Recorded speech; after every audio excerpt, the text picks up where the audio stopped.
Good morning. I'm on a few days away here in South Germany, just 1 mile from the Austrian border, actually, doing a little bit of biking and swimming. And while I have a few days away, I have a chance to think, a chance to plan, and uh, make a plan to bring my podcast, A Pet's Life, to the next stage and add another dimension to it. So I thought, in response to what I've seen other podcasts do, about professional fields, I thought I would cover a news feature every week and give a veterinary perspective on animal related or veterinary related news, or even agri related news. Because it occurred to me that the mainstream media in Ireland often don't know enough about animal issues, or farming issues, veterinary issues, to even ask the right questions.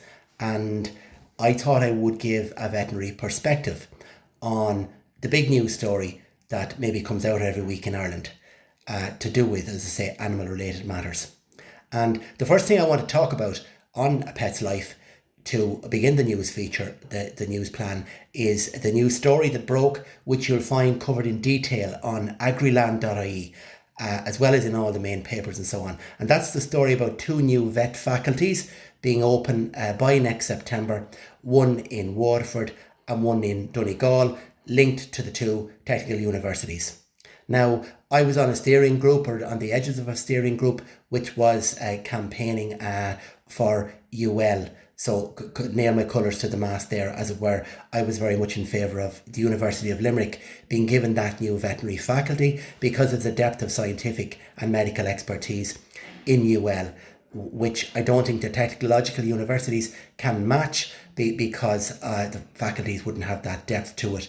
But primarily, the real reason why I believe bringing these two vet faculties to Waterford and to Donegal will be a mistake. The main reason, unfortunately, is down to funding. And I'm just going to give you a few figures in relation to that as to why I think those vet faculties won't work because of funding problems.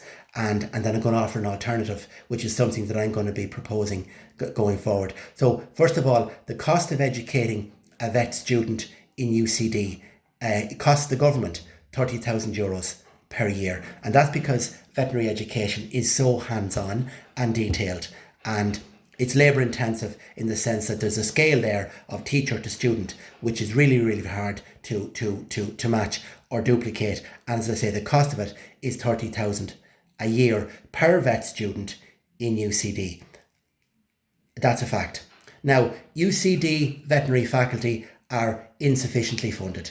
To what tune, I don't exactly know, but what I can tell you is that they take in 50 Americans into each class, American students, postgraduate students who study to be vets in Ireland. They take in 50 of them into each class per year, and that bolsters the UCD Vet College budget to the tune of 2 million a year, which in my book, that 2 million should be given to UCD by the government.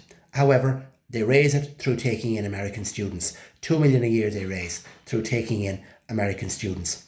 Now, the technological universities are proposing to, at a budget of less than 25 million a year each, they're proposing to be able to educate 40 vet students a year, and develop all of the expertise and all of the facilities, laboratories, surgical facilities, pathology facilities and so on, not to mention the lecturing expertise that's going to be required to educate these 40 vet students to a high enough standard to be able to go out into the veterinary workforce, and to a high enough standard that other vet colleges and other veterinary bodies internationally would accredit it, so that those youngsters coming out can then work in Ireland and in other places and in other EU countries. So purely on the finances, Waterford and Donegal, I'm not saying they haven't done their budgeting correctly.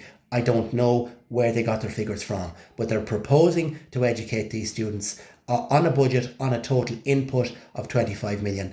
And that won't work. That won't work, folks. UCD, remember, needs 2 million a year extra that it gets through the American students to be able to do it properly. So proposing to put small numbers of students at either end of the country makes no sense on the basis of scale, because you're duplicating everything. You're going to have 2 pathology lecturers, 2 anatomy lecturers, 2 surgery expert instructors, two animal husbandry experts, two reproduction experts, and so on, one in Donegal and one in Waterford. And remember, these are experts who not only want to bolster their own teaching careers, but they want a caseload. And we do know, with the best will in the world, that Ireland doesn't have scale, doesn't have caseloads, particularly in the regions. So there are budgetary issues with regards to regionalisation. The budget won't be sufficient to educate these students. There are caseload issues. And thirdly, there are scale issues. And fourthly, there's a duplication issue in terms of putting two of everything, one at either end of the country, in addition to the expertise that's already in UCD. So folks, these two vet faculties are on the back foot. They're going to struggle to do the job to a high enough standard for the proposed finance. From the word go, they're going to struggle to do it to the standard required. And it makes no sense. There is an unnecessary level of duplication involved in the launching of these two new faculties. And what would make far more sense would be for the government to give UCD the extra few million it needs to educate more Irish veterinary students to a high enough standard. Stop taking in the American postgraduate students who are coming for financial reasons to Ireland to bolster the UCD budget. Take more CAO students from the Irish system at 18 years of age and put them into the veterinary faculty in UCD where there is space, and give Rory Brannock and the lads the budget they need to educate more Irish students instead of more US students. So that's just a little taster of what the Pets Life news feature every week